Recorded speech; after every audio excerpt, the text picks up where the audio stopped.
Have you ever talked to that kooky professor that's building the rocket higher up in the city?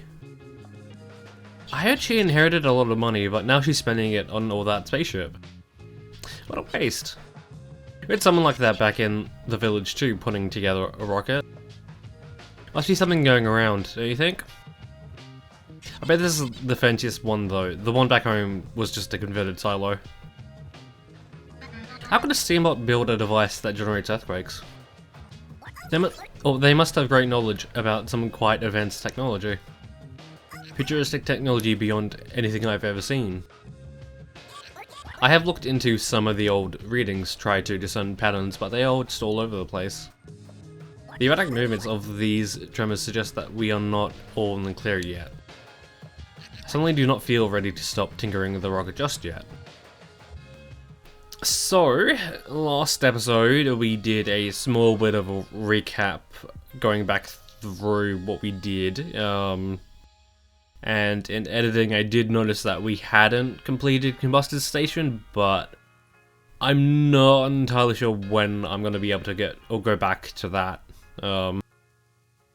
As this episode, and most of this recording session for that matter, will be spent on plot progression.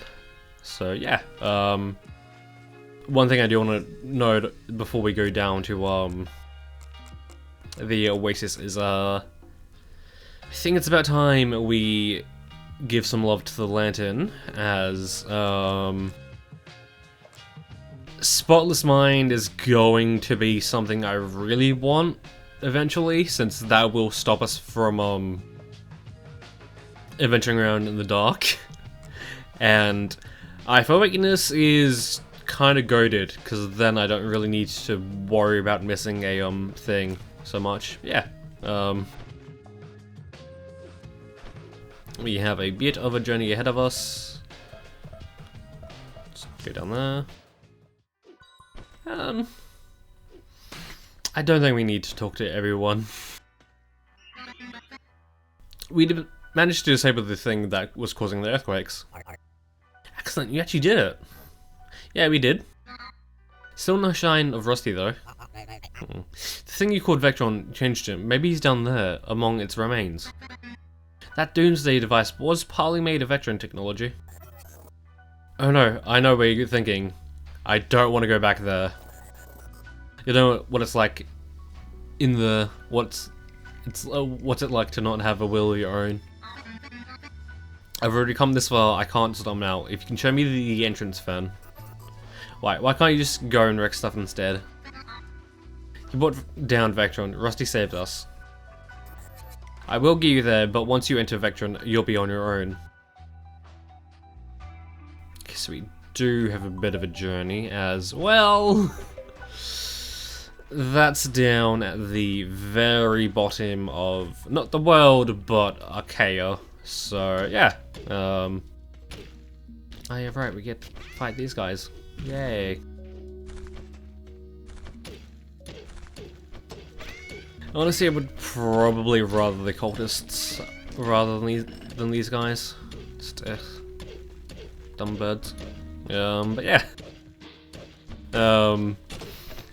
I guess in between recording sessions, I have kind of been playing a little bit of Okami.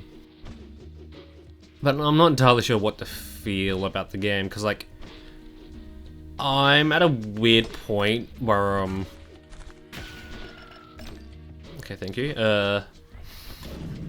As I'm going in blind, I'm not entirely sure,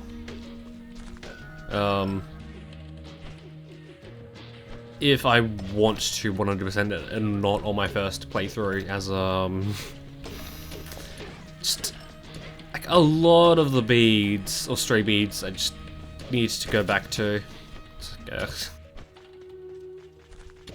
Although that being said, there are kind of a few of them that are kind of just like, do a thing, I guess. Or like, do this specific thing. And I mean, I am enjoying the side quests, but it's like, I'm not entirely sure if I want to spend all my time doing them, because like, I wanna say I'm nearing the end of the game, but I'm not too sure on that. Not to mention there are kind of a few things that like just, kind of rub me the wrong way. So I understand that it's like a game made in like 2006 or whatever, but like, man, just would have loved.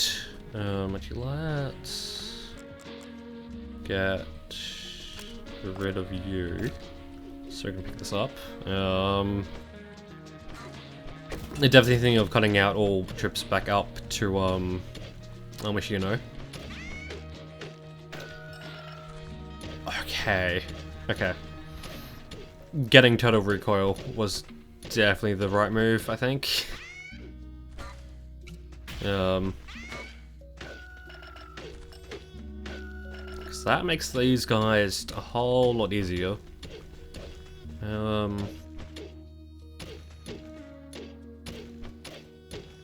Not seeing too many tubes around, which kind of sucks. Okay, just deal with these guys. Like one thing in particular, like the whole using powers thing. Also, I just noticed that I'm kind of low on health, so I kind of want to go back up. Just a little bit. Yeah, just using the abilities thing, just like, what? Sometimes it works first try, and other times I have to, like, just maneuver the whole thing around, just annoying. Kind of particularly the, cat scratch thing. Oh, I call it the cat scratch. The catwalk ability. That, like, was kind of not the way I had intended, or, like, I thought it was going to be implemented, but it is. It kind of just feels weird. Like, for example, I assumed that once you had drawn a path up a wall, you could very easily,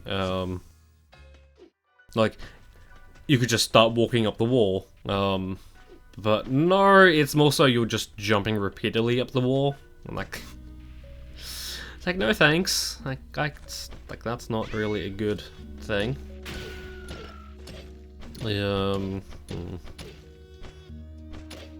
Also, yeah, while it's on my mind,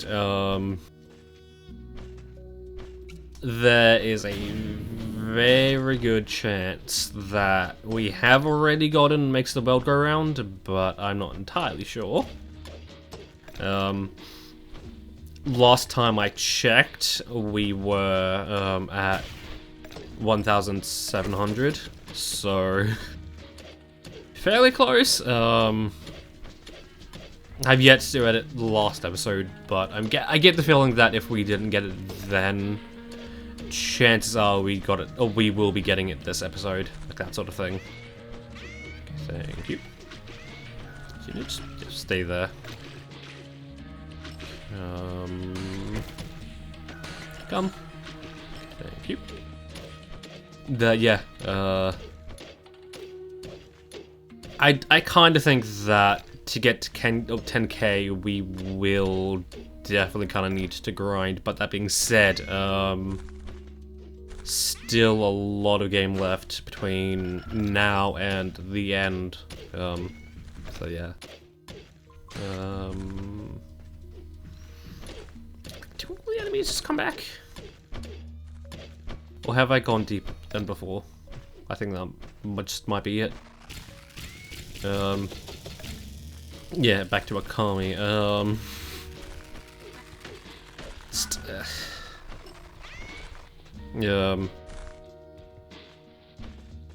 And like another thing that definitely bugs me is the fact that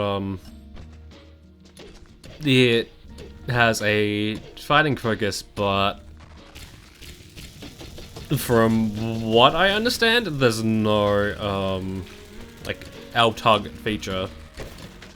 Camera pretty much has its mind of its own, and there's no real good way to get it to do your bidding. Which is kind of annoying.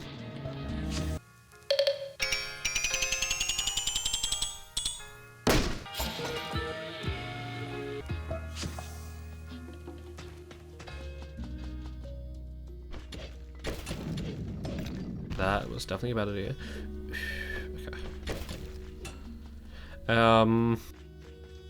Not entirely sure if like how much I want to spend just digging around for secrets on our way down. Well, actually, how far have we gone down? We are fairly close by, so I guess we could be good just to dig around, I guess. You know, no harm, no foul.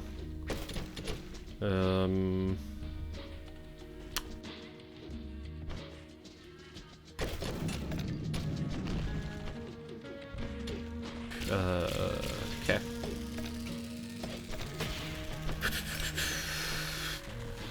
Okay, nice. Just getting back on topic. And that kind of just makes fights like a little bit harder. Not to mention with how some fights are puzzle, like how enemies like require certain abilities to be used on them. It's like, what? How exactly? Oh, okay, so that's what we have to do.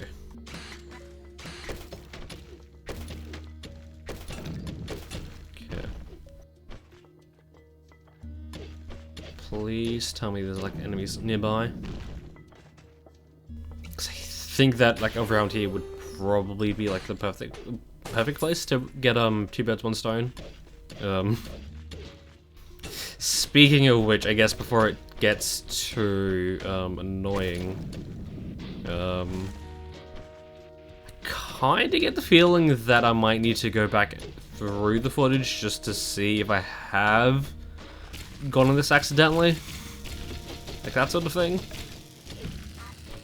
Because I definitely think that could have been possible.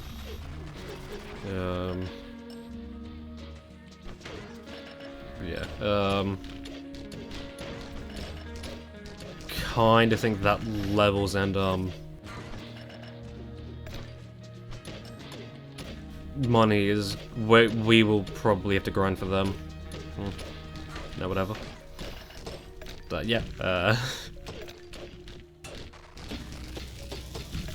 Fighting enemies for your first time is kind of annoying because like you don't really know, like if you are very much in the blind, you don't really know how like what they will be weak to. Like the kind of and the fact you're graded on fighting them, just like what? Why? First time around, I kind of get it. But, like I don't get it, but like other times, then yeah, definitely makes sense. Okay. Okay, we are full up, so let us go back up.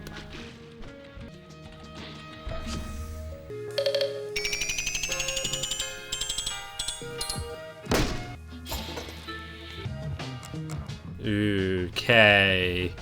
Okay, so we can't get the Soul Invictus until we get another achievement, which is nice, I guess.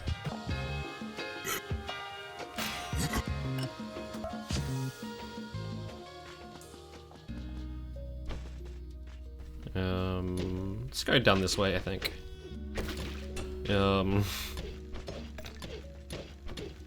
Like an enemy that I think is just annoying to fight, is the one that I want to say is based off the same yokai that Snowrun is based off of, and just,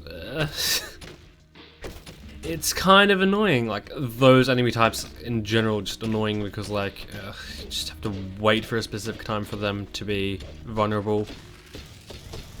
And like I kind of feel like it's worse for the ice one, just because at the point I'm at, I have access to well,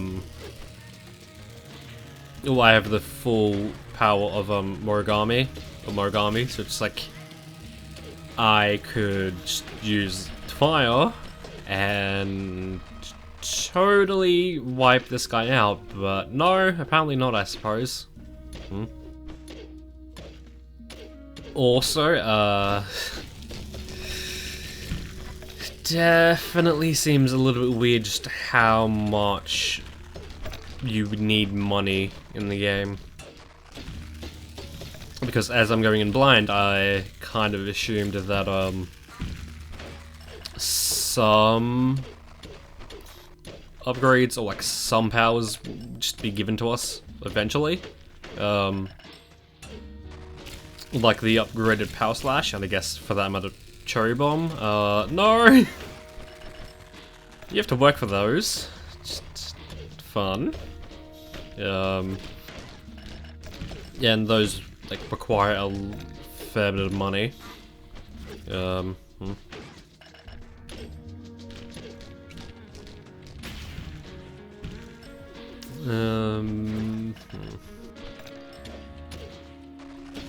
Although that being said, I do like,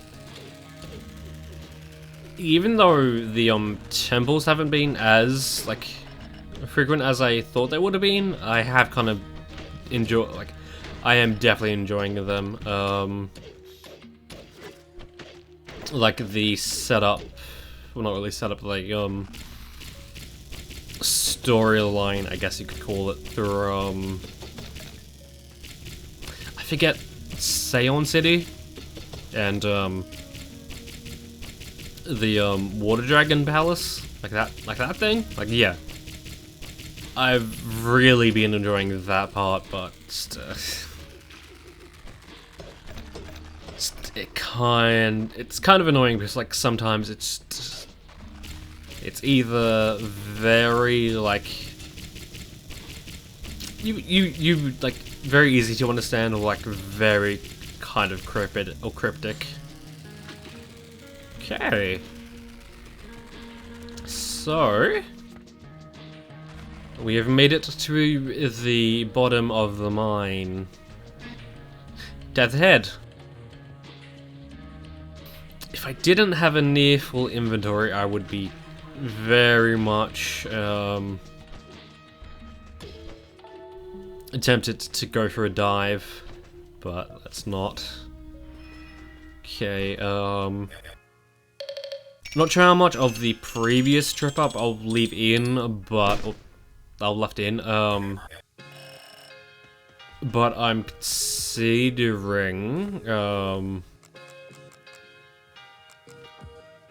buying another cog from Carson to make it so we can afford the Spotless Mind. Okay, how much time is the next one? Okay, 250. Not sure if I want to take you up on the offer, but you know, whatever.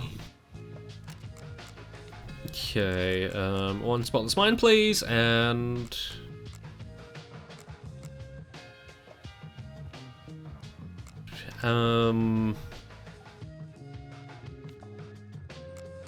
what are the upgrades for this?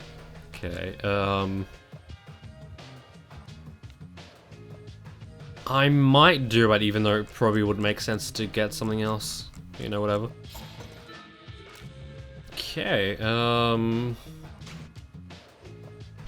so, even though we have made it to the bottom of the mine,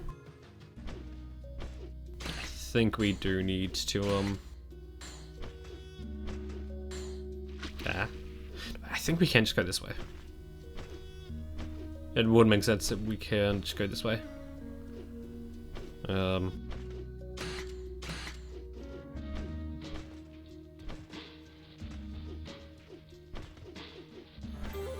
there we go.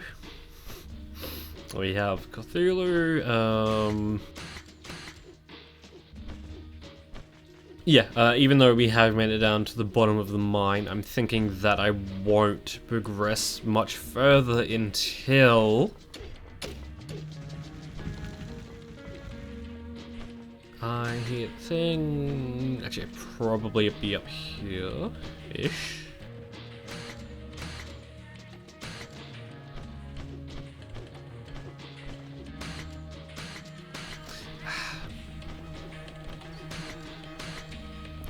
I can hear the thing. I'm not sure if that's like under or above us. It's kind of annoying. Yeah. I guess we can just leave it. Yeah. I guess we'll just leave that for next episode as well. Where is it? Okay, Temple Bells. Yeah. Leave it for next episode as well.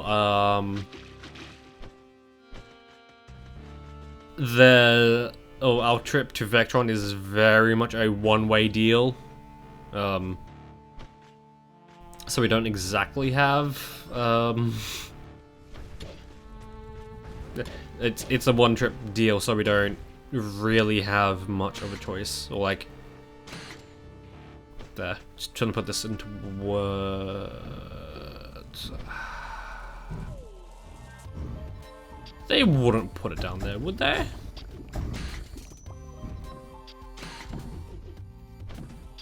Okay. Just don't mind me trying to find the one apparently secret that we missed. Somewhere.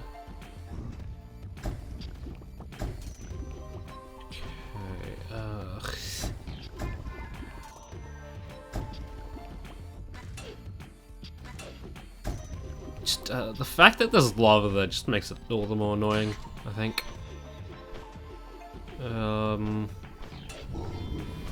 Cause I definitely want to say that we could have completed this. I'm not entirely sure why we haven't though. Words. Kind of forgot where we were. Yeah.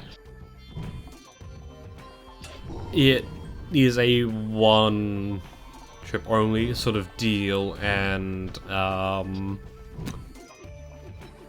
there is a certain achievement that we have to do. I don't think I did this. What the fuck? I thought I would have done this.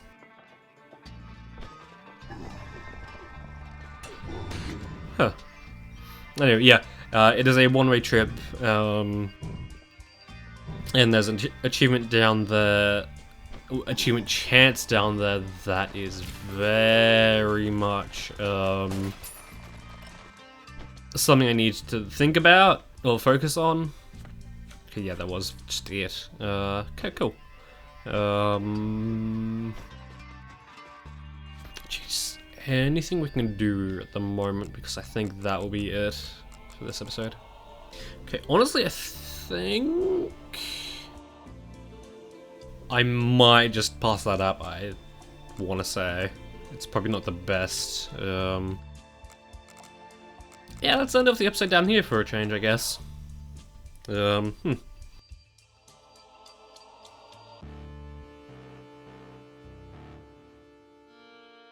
Just 5 more for achievement and 1 more for the next blueprint. Nice. Okay. So monster face plushie, a sleepy time kitty plushie.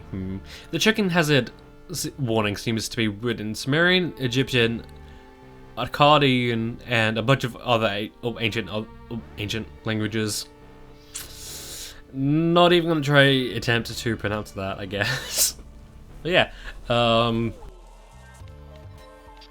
this episode we got down to the bottom of the mine, even though we're not there. And next episode, as the game puts it, we will explore Vectron. Yay!